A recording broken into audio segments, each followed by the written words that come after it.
అసలేంటో అండి, ఒక్కోసారి ఒక పని చేయడానికి ఓపిక ఉండదు. అలాంటప్పుడే జారి కింద పడిపోయి, స్లిప్ అయిపోయి చాలా పనులు యాడ్ అవుతుంటాయి. అప్పుడు చాలా చిరాకేస్తుంది కదా! మీకు ఎప్పుడైనా ఇలాగే జరిగిందా? కమెంట్స్‌లో చెప్పండి. అయితే ఈ వీడియోలో టమాటా చారు ఎలా తయారు చేయాలో చూసేద్దాం.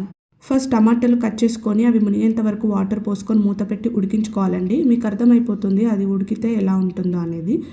ఇప్పుడు మనం చారుకు కావాల్సిన పదార్థాలన్నీ రెడీ చేసుకుందాం. అదే అండి, ఆనియన్, పచ్చిమిర్చి, కొత్తిమీర, కరివేపాకు, ఎండుమిరపకాయలు.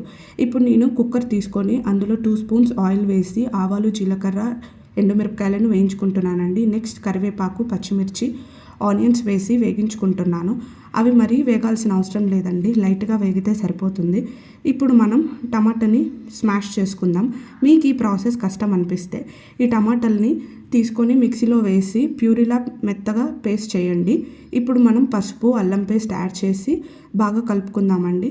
ఆ తర్వాత నేను 1/2 కేజీ టమాటాలు తీసుకున్నాను కాబట్టి 2 స్పూన్స్ కారం, 2 స్పూన్స్ ఉప్పు వేసి మళ్ళీ కలుపుకుంటున్నానండి. నేను కూడా టమాటాలని మిక్సీలో వేస్తే అయిపోతుండే అండి, కానీ మళ్ళీ ఎక్కడ బయటికి చిల్లి ఇంకో పని యాడ్ అవుతుందో ఏంటో అని స్మాష్ చేశాను. ఇప్పుడు ఈ ఉప్పు, కారం ఆయిల్లో కొంచెం సేపు ఫ్రై అవ్వాలండి. అందుకోసం 2 మినిట్స్ మూత పెట్టి ఉంచండి. ఆ తర్వాత మూత తీసి మనం ప్యూరీలా చేసుకున్న టమాటా గుజ్జుని మొత్తం ఇందులో యాడ్ చేసేయండి.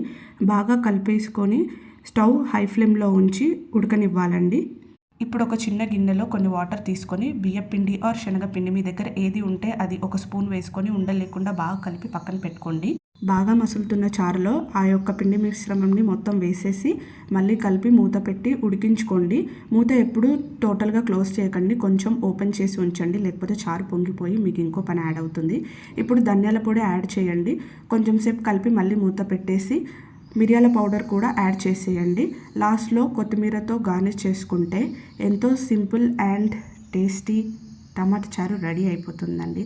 మీకు ఈ వీడియో నచ్చినట్లయితే please like, share and subscribe to my channel.